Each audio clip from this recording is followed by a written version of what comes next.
June 5, 1944, midnight, England. 150,000 men are boarding ships, planes loading paratroopers, tanks rolling toward the coast. Tomorrow, they attack France. D-Day, the largest invasion in human history. General Dwight Eisenhower sits alone at his desk. He's not writing a victory speech. He's writing a failure announcement. 4 sentences, 56 words. Our landings have failed to gain a satisfactory foothold, and I have withdrawn the troops. My decision to attack at this time and place was based on the best information available. The troops, the air, and the Navy did all that bravery could do. If any blame or fault attaches to the attempt, it is mine alone. He signs it, dates it wrong, July 5th instead of June 5th. Then he puts it aside. Tomorrow, 150,000 men will find out if they need this letter. This is the story of the decision Eisenhower made alone, and the words he wrote in case everything went wrong. Victory has a price. Someone always pays it. If you want to know who, stay with me. June 4th, 1944, morning. Southwick House, England. Eisenhower's headquarters. The walls are covered with maps. 150,000 American and British troops are packed into ships, waiting, ready. The invasion was scheduled for June 5th, tomorrow. But there's a problem: the weather. Group Captain James Stagg, chief meteorologist, walks into Eisenhower's office. General, the weather forecast for June 5th is unfavorable. High winds, heavy clouds, rough seas. Eisenhower looks at him. How unfavorable? Landing craft may swamp. Paratroopers will scatter. Air support impossible. Eisenhower stands, walks to the window. Outside, rain, wind howling. Behind him, his commanders wait. Bernard Montgomery, British, confident, always confident. Omar Bradley, American, cautious, methodical. Trafford Lee Mallory, Air Force, pessimistic about paratrooper survival. Arthur Tedder, deputy, trusted advisor. They all wait for Eisenhower to decide. Launch tomorrow in terrible weather? Or postpone? Postpone means 150,000 men stay cramped in ships. Morale drops. Security risk grows. Germans might discover the plan. Launch means sending men into storms. Planes scattered. Boats capsized. Disaster possible. Eisenhower looks at them. We postpone 24 hours. June 6th. The room exhales. But postponing doesn't solve the problem. It just delays the decision. June 5th, evening, 9:30 p.m. Stagg returns. Final forecast. Sir, there's a break in the weather. Small window. June 6th, dawn. Clouds will part. Winds will drop. 6 hours. Maybe. Maybe? Weather is unpredictable, but it's the best chance we'll get. Eisenhower polls his commanders. Montgomery, we must go. Bradley, it's risky, but we go. Lee Mallory, I fear heavy paratrooper casualties, but I support going. Tedder, marginal, but we won't get better conditions. They all look at Eisenhower. 150,000 men. Stalin demanding a second front. Churchill watching. Roosevelt hoping. If Eisenhower says no, the invasion delays weeks, maybe months. Germans reinforce. Thousands more die. If Eisenhower says yes, men launch into uncertain weather. If the forecast is wrong, disaster. One man, one decision. Eisenhower sits, silent, thinking. 30 seconds pass. Feels like 30 minutes. Then he stands. Okay, we'll go. 3 words. The decision is made. Orders go out. 150,000 men prepare to launch at dawn. Eisenhower walks back to his quarters, alone. Later that night, Eisenhower's desk. He pulls out a piece of paper. He's sent the order. The invasion launches in hours. But what if it fails? What if the weather turns? What if the Germans are waiting? What if the beaches become slaughterhouses? 150,000 men. If this goes wrong, it's the worst military disaster in history, and it will be his fault. He picks up his pen, writes 4 sentences.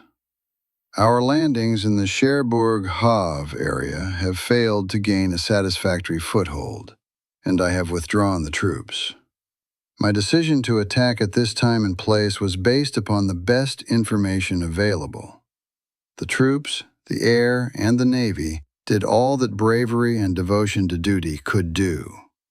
If any blame or fault attaches to the attempt, it is mine alone. 56 words, no excuses, no blaming subordinates, no weather was bad or intelligence was wrong. The blame is mine alone. He dates it, writes July 5th, a mistake, meant June 5th. His mind racing, stress showing. He folds the paper. This is his insurance policy. If D-Day fails, this letter goes public. He resigns, takes full responsibility, protects his commanders, protects the troops. They did their duty. If it fails, it's because he chose the wrong day, wrong plan, wrong decision. He puts the paper aside. Nothing to do now but wait. June 6, 1944. Dawn. Paratroopers drop into darkness. Many scatter. Some land in wrong zones. Some drown in flooded fields. Landing craft hit the beaches. Omaha Beach, carnage. Men pinned down, bodies in the water. Utah Beach, success. Troops move inland. British beaches, fighting, progress. Canadian beaches, resistance, but advancing. Eisenhower can't do anything. The decision is made. The men are fighting. He waits. Reports trickle in. Morning, chaos. Afternoon, foothold established. Evening, success. Beaches secured. D-Day succeeded. The letter isn't needed. June 7th, 1944, day after D-Day, Eisenhower's desk. Papers everywhere, battle reports, casualty lists, supply requests. The failure letter? Forgotten. D-Day succeeded. The letter served its purpose by existing, by being written, by forcing Eisenhower to accept full responsibility before the battle even started. But now it's just a piece of paper. Some accounts say Eisenhower crumpled it, threw it away. It had no use now.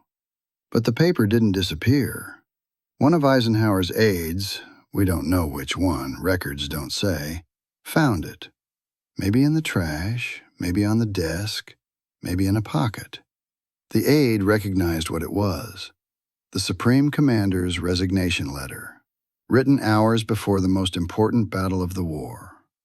The aide kept it, preserved it. Years later, it surfaced, entered the archives. Today, you can see it. National Archives, Eisenhower Presidential Library. The handwriting, the crossed-out words, the wrong date, July 5th, when he meant June 5th. Evidence of stress, of the weight on one man's shoulders. But here's the question historians ask. Why did Eisenhower write it at all? He could have blamed subordinates if D-Day failed, blamed the weather, blamed intelligence. Commanders do it all the time. But Eisenhower wrote, "If any blame or fault attaches to the attempt, it is mine alone." That's leadership.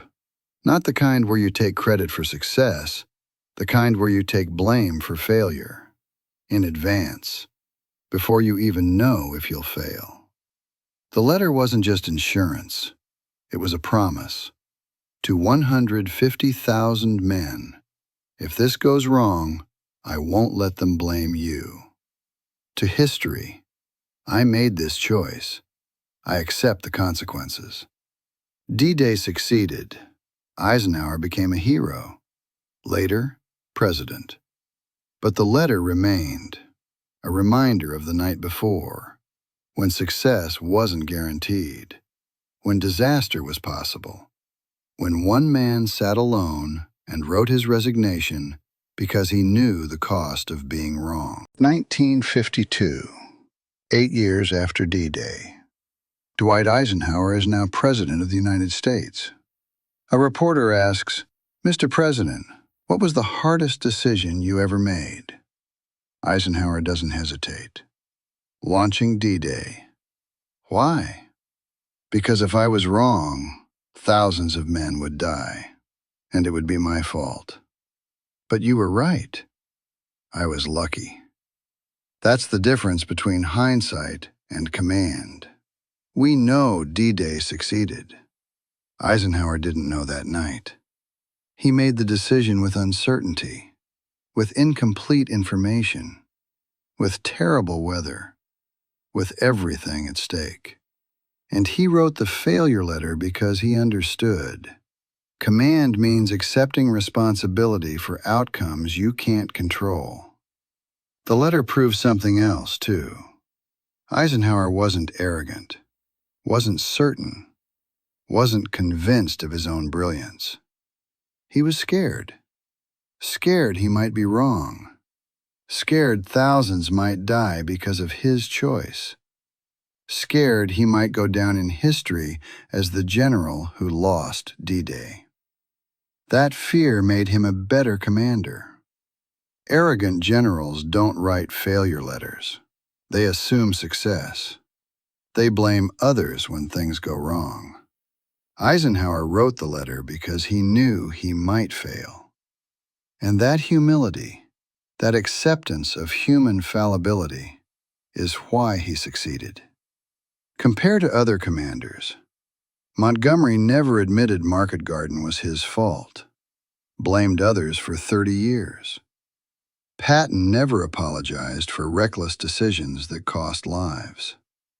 MacArthur never took responsibility for Philippines' disaster. But Eisenhower? He wrote his resignation before the battle even started. That's why his commanders trusted him, why soldiers followed him, why history remembers him as supreme commander. Not because he never failed, because he was willing to accept the blame if he did. The letter exists in archives now. Tourists see it. Students study it. But most people focus on D-Day's success, the beaches, the heroism, the victory. They forget the night before, when Eisenhower sat alone, wrote 4 sentences, and prepared to take responsibility for the worst disaster in military history. That moment, not the victory, defines command. Making the decision when you don't know if you're right, accepting the blame if you're wrong, moving forward anyway. Because 150,000 men are counting on you. June 5th, 1944. One man wrote 4 sentences. June 6th, 1944. 150,000 men landed in France. By evening, 4,414 were dead. But the invasion succeeded. Germany's defeat became inevitable. The failure letter was never needed. But it mattered anyway, because it forced Eisenhower to confront the weight of command before giving the order. It made him face the possibility of catastrophic failure. It reminded him 150,000 lives depend on this choice. And when he made that choice, okay, we'll go, he'd already accepted full responsibility for the consequences. That's what separated Eisenhower from other generals. He didn't just make decisions, he owned them, before outcomes were known. Today, the letter sits in archives, a museum piece. But for Eisenhower, it was never just a letter. It was the moment he understood what command really meant. Not giving orders from safety, not celebrating victories without acknowledging costs, but sitting alone, writing your resignation, preparing to take full blame, then standing up, walking out, and giving the order anyway. Because that's what leaders do. They make the decision when no one else can. They accept the burden when no one else will. They write the failure letter. And then they try to make sure it never gets sent. Eisenhower succeeded. D-Day worked. The letter gathered dust. But the weight of that decision, he carried that for the rest of his life. Not in his wallet, in his memory. Every time someone called him a hero, every time they praised D-Day's success, he remembered it could have failed. Thousands could have died, and it would have been his fault. That's command. That's aftermath. That's the cost nobody counts.